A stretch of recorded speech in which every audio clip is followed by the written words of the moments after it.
Sofi ja ma tulen Austraaliast. Mina olen Elsa ja olen sellel aastal Iivile vahetusemaks. Meie oma pere on tavalises mõttes tegelikult üsna väike. Lisaks minule minu tütar ja meie lemmikloomad Küülik ja Kass.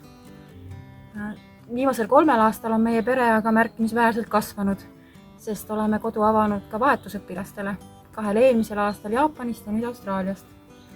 Ja need 3 tüdrukut on omamoodi meie pere liikmeks saanud ja tõenäoliselt jäävad ka edaspidi.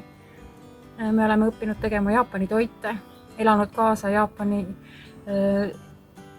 keisri vahetumisele sellel aastal, aga sellele, kuidas Austraalia metsatulekahjudega võitleb just selles piirkonnas, kus Iiv iseenesest pärit on. Kõik see on meie kodu toonud palju rikkamaks ja toonud maailma justkui meile koju kätte.